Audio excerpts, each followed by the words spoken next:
There we go. All right. So usually when you go live, it helps to make the video public rather than private. So if you guys are here, say hi in the chat and let me know where you're coming from. A couple of quick things. This is a short video. I'm going to go to about just 12:35 or so here local time. So 35 past the hour. So say hi. Let me know you're here. Let's see. We're going to start real quick with William asked a question about compression gear. And I do want to get into Rundisney's Wine&Dine and questions you guys have about that. Hi, Katie. Welcome. Hey, if you have questions about are you doing Wine&Dine? Oh, shoot. I can't. No, you've got another race coming up. Hi, Elizabeth. I'm going to answer a couple of questions here about how Rundisney's Wine&Dine is going to go. But I do have a couple of questions that I want to answer real quick that are not quite related. William asked about compression gear and like what's the deal with it and how it works, what you use it for.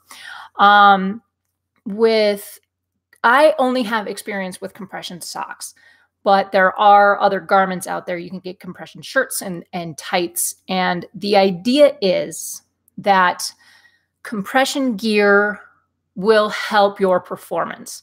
Now, scientifically speaking, there is not a lot of evidence to suggest that it increases your speed and it increases your endurance. Maybe it does a little bit. A lot of that information is anecdotal for wearing compression while you are running. However, that being said, what compression is really good for is your recovery after the run. If you wear it during your run, or well, let's say it this way. If you wear it during your run, what you're doing is keeping the muscle and the ligaments kind of in a tighter spot, right? So if you're instead of, when you strike the ground, there's that jiggle effect, right? When you see it on a slow-mo camera, there's that shock wave that goes up your system. Well, the compression gear keeps that tighter and lessens that effect, which means that your body, your ligaments, your muscles are not getting as tired. So what that does is that it will aid in your recovery, and wearing compression after your run, particularly socks, that helps keep the blood flow going a little bit.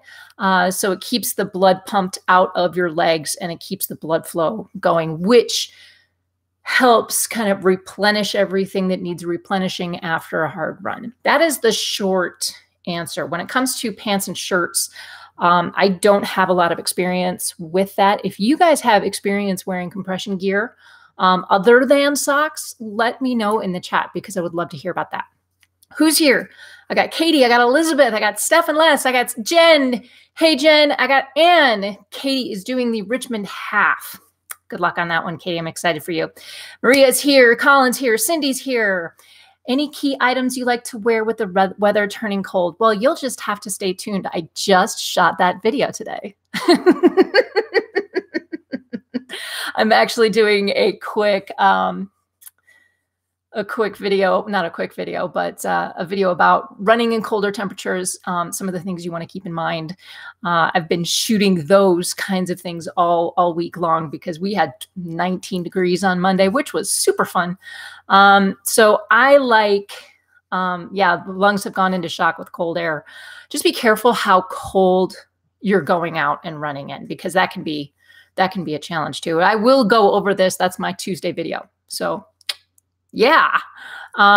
See, Elizabeth, you keep reading my mind. All right. Jen wears compression socks, red compression socks.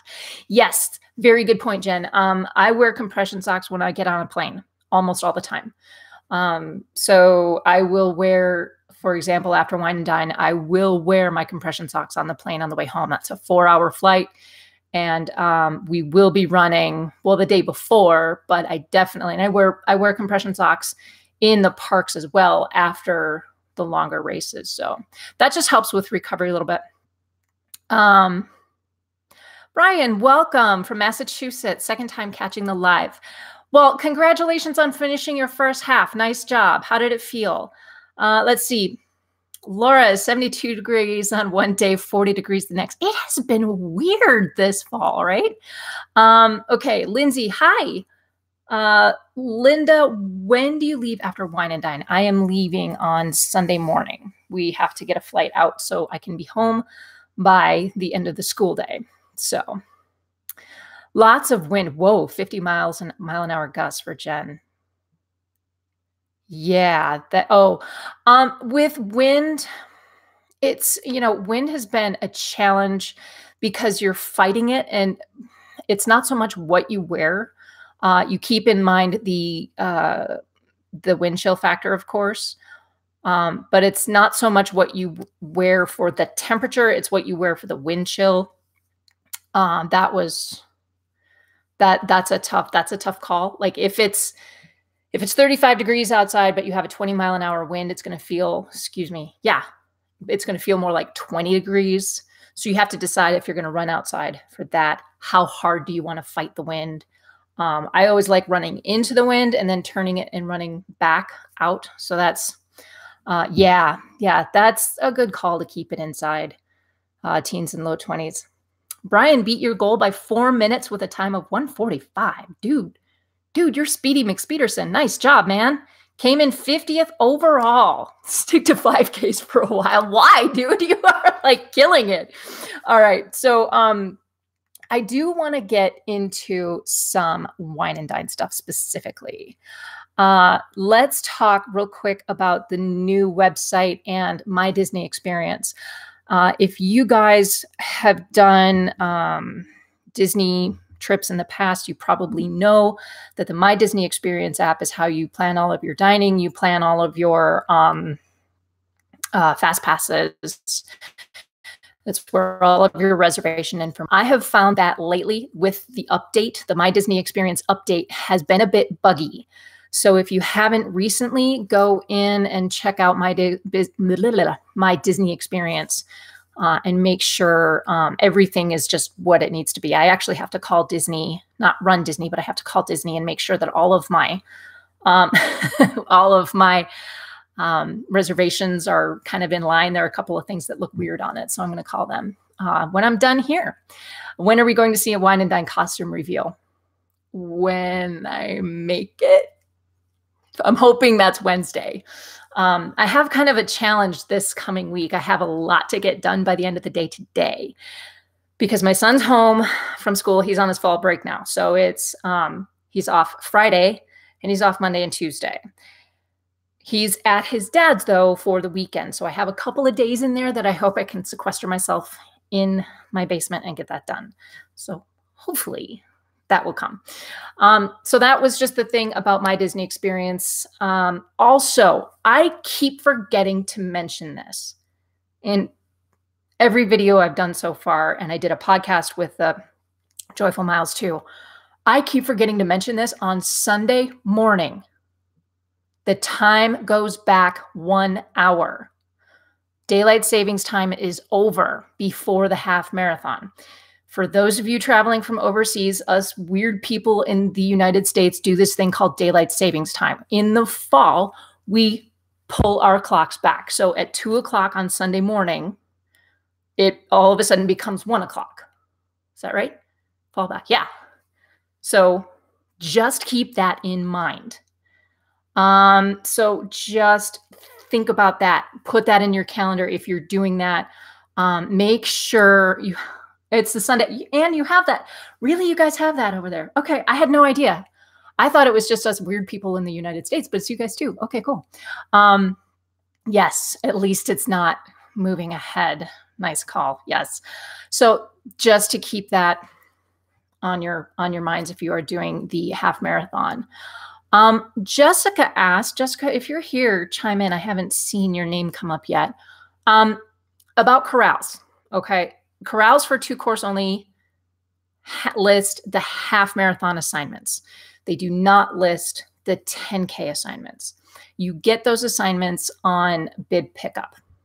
Now, what that will sometimes look like is you'll have one letter and then a slash and another letter, because there are A, B, C, D, E, F, G, H, 8 corrals for the half marathon, but only 6 for the 10K. They have to kind of redistribute all of those people within. All right. So if you think that you are if you're given E for the half marathon, all right, you're about halfway back. So your 10K might be D. You can kind of look at it that way, kind of look at yourself in the percentage of range where you would be sitting in the half marathon and then plug that into the 10K. You have A through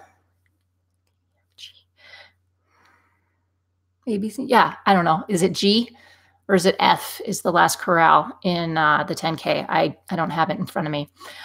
So the 10K is generally a slightly smaller field and there are fewer corrals. They just need to redistribute everybody to keep everybody safe, to keep enough people in each corral.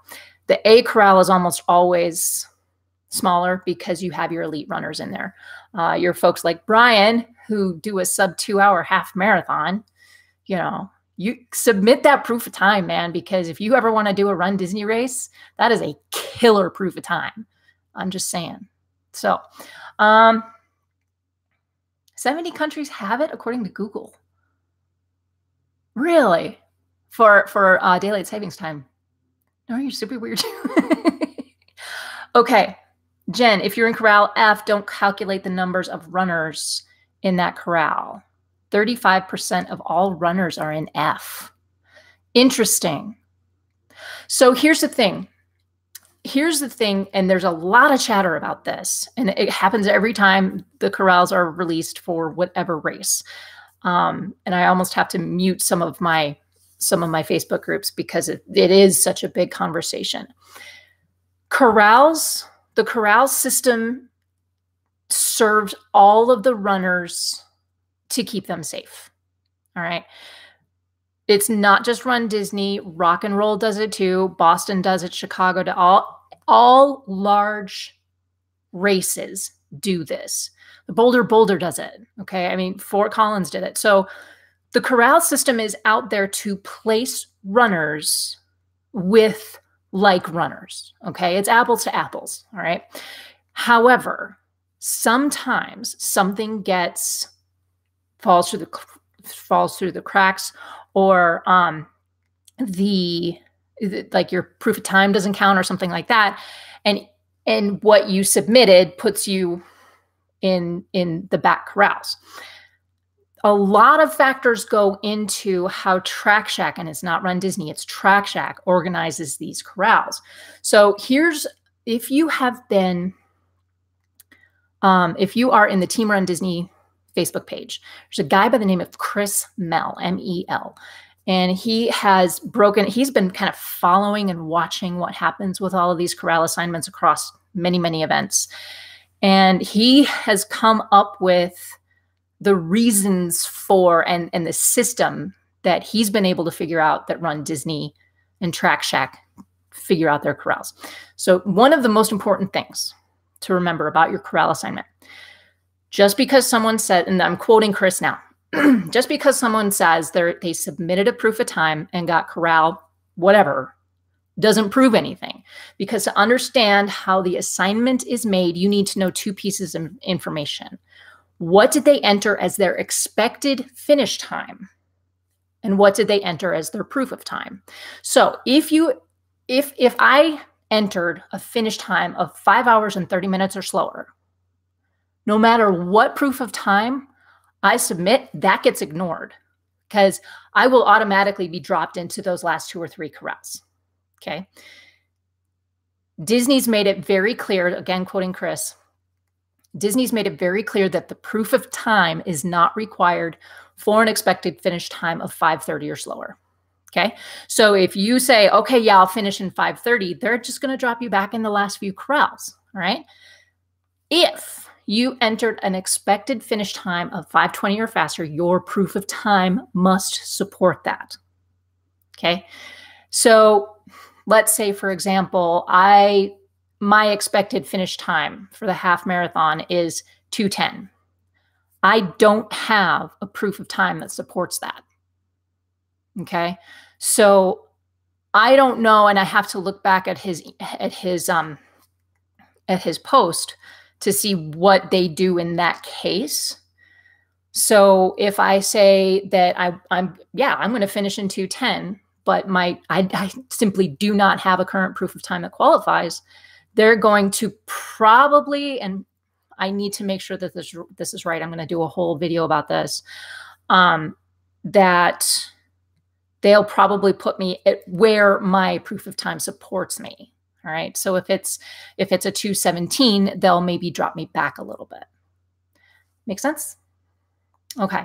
So that is what Rundisney in a very, very brief period of time does for their Corral assignments and why it is the way it is. So let's go back. I want to see what you guys are chatting about. I'm seeing so much cool stuff going on. Let's see. Anne's doing Dopey in 2020. Brian, you're going to do the Dopey challenge. It's so fun. Practice getting up early. Jen, wow, you did the research. Look at you. 647 in A.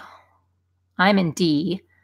I am assigned D. Whether or not I start in D is going to be a different story. 1774 in D. That's huge. 5,640. That's a good chunk of the field. You have more than half the runners. Wow. You have more than half the runners in the last 3 corrals. Wow. I have to do the math on that. I can't do the math on it.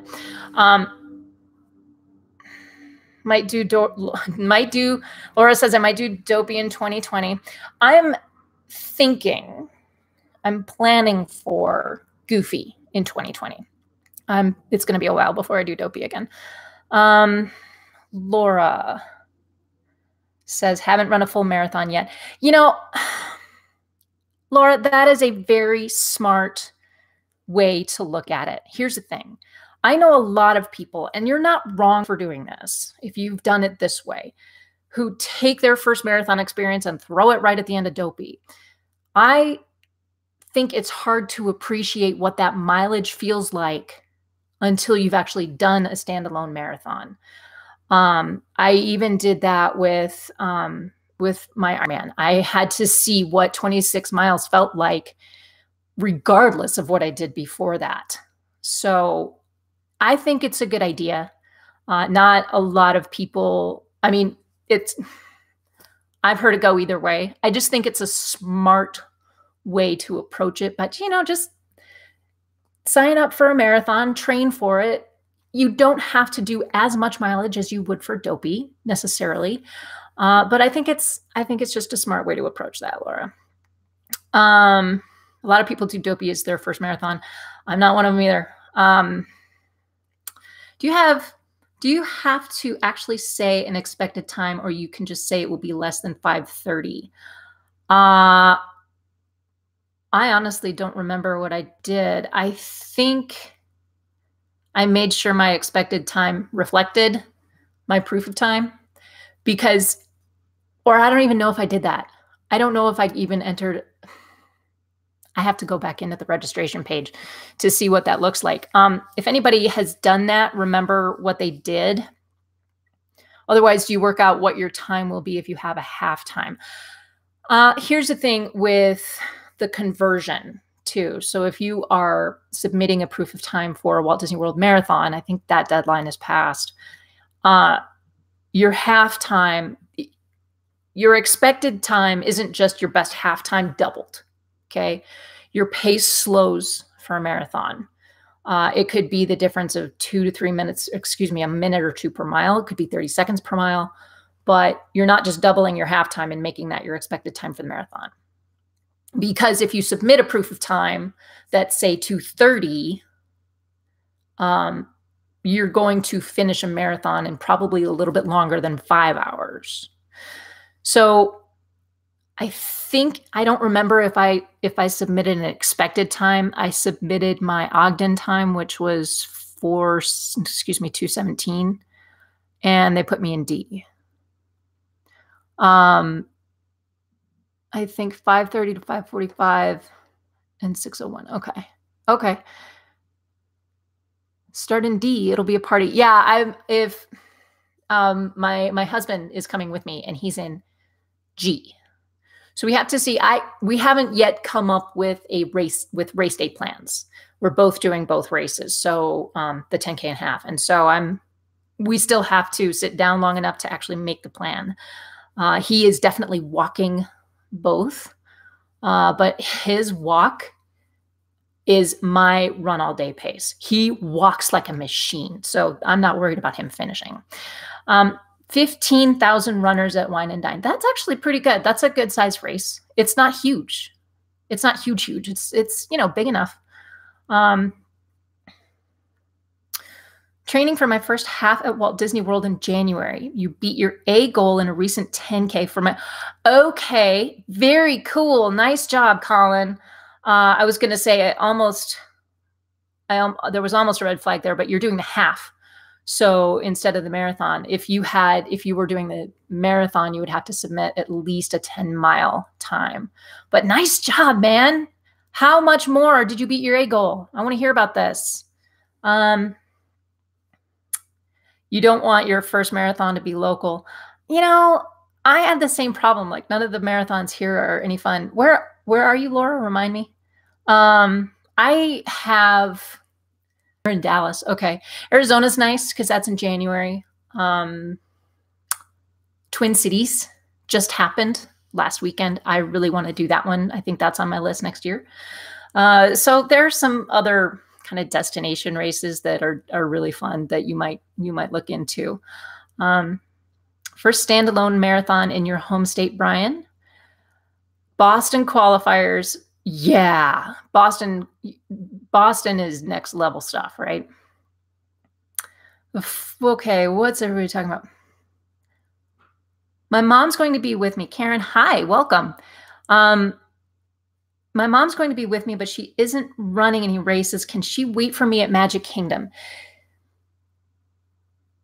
Without knowing a full answer, your best bet is to sign up for Cheer Squad. CHEAR.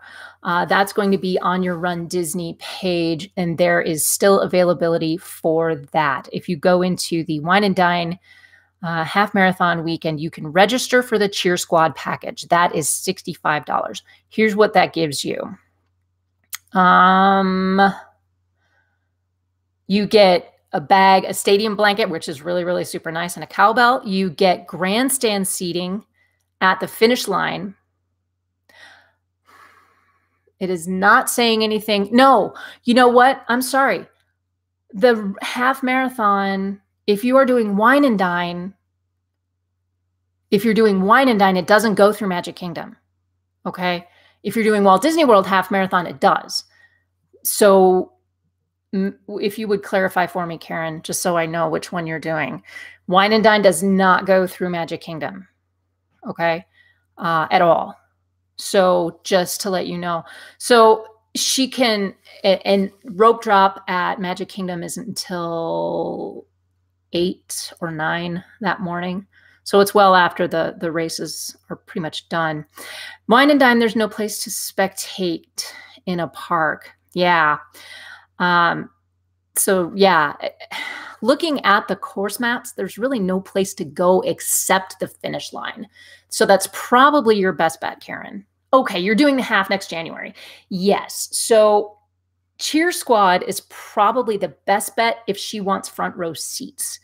You can get into, I believe you can get into the half marathon at a certain time, but it's early because the races go off at 5:30. Your first runners are through there in 45 minutes. So you'll start seeing runners come through there fairly quickly. All down Main Street and all the way up through Main Street around the castle, there are a lot of places to watch. Cheer Squad has dedicated, I think you get a wristband for it, has dedicated spaces from which to watch. My husband did that last year for the half marathon, and he was front and center right in front of the castle. So he saw me coming out of the castle and was able to yell for me, and I got a picture in front of the castle. And so he was right there. So I think if you have friends and family and you want to spend about $65 to do that, I think it's worth it. My husband is kind of hit or miss on it, but I think if you have someone who really wants to see you running, that's a great way to do it. Otherwise, be at the finish line.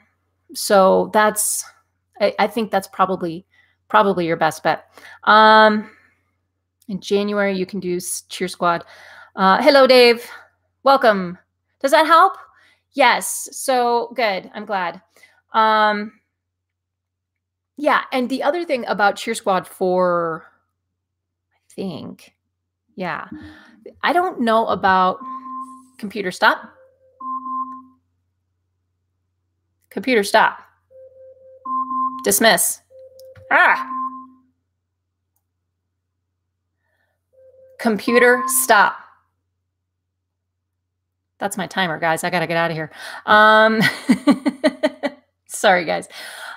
So Karen, I think you're going to have so much fun. And I think cheer squad is just a fun way to get involved in that. There is access to the VIP tent. And so they've got food and it's warm. And especially for that race weekend, you never know what the weather's going to do. Okay. Walt Disney World Marathon 2017 was horribly cold. So that might help. And just be ready for anything as far as weather goes. It may be Florida, but Florida in January is a different story. All right. Did I cover everything I wanted to cover? Oh, yeah. Guys, the meetup, right? So if you're going to be there, and 2018 was cold too. If you're going to be at Wine&Dine half marathon weekend, we're doing a huge joint meetup between Joyful Miles, Kimberly Estabrook, and Gerald Resnick and myself. Cut between mouse gear and if you've got Spaceship Earth to your back, mouse gear is on your left, and the fountains are on your right. We're meeting somewhere in there. Okay. You'll probably hear me. And that is on Sunday evening at 8 p.m. Before the post-race party. So I hope to see you there. Now, Joyful Miles and Kimberly will be there a little earlier. We're kind of spreading it out so we can all talk to each other. Last time we did a full big meetup like this, we didn't have as much time as we would have liked, and there were a lot of people there. So I hope that you guys can join us for that, and we will see you there. Otherwise, any other questions? I'm going to give out one more call for questions. Yeah, we're going to have fun. Linda's going to be there Sunday. Yay! I'm very excited to see you guys. You're going dressed up, but you don't know yet. Okay, yeah. I will have some costuming tips come up here pretty soon. Okay, Vlogtober. Guys, it's only the 18th. Okay, here's what's happening. Here's what's happening for the rest of Vlogtober. Today's Thursday. Tomorrow is, yeah, I'm talking about gear tomorrow. I'm talking about making a race day plan when you're running with friends on Saturday. I've got a weekend update. And then on Monday, I have kind of a fun thing about how I do this vlogging every day thing and why it's so challenging. But what I do just to kind of make sure that I get you guys some videos every day. So that is going to be it for me today, you guys. I'm glad you all came. I will see some of you at Wine&Dine. Safe travels, and I will check in with you. You'll see me tomorrow. So Vlogtober has been awesome so far. Yeah, I'm enjoying it. It is not sustainable. Meredith, I almost challenge you to Vlogmas December. Okay? Your last video goes up on either Christmas Eve or Christmas Day. It's up to you. Just saying. You don't have to do all of December. You just have 24, 25 days. Just saying. So I will be talking a lot more about Run Disney events in the coming months because obviously Walt Disney World Marathon weekend is coming up. I'm not going, but I know there's a lot of information out there that kind of needs some explanation. And especially with the new website, new MDE, and the Rundisney website side of things has been very challenging to kind of dig through and find the information we're looking for. So other than that, challenge accepted. There you go, girl. All righty. Meredith is going to do Vlogmas. Maybe. All right, guys. Take care. Have a lovely day, evening, morning, whatever it is where you are right now. We'll see some of you at Wine&Dine, and safe travels. Until then, go find your awesome. We'll talk to you soon, and happy running.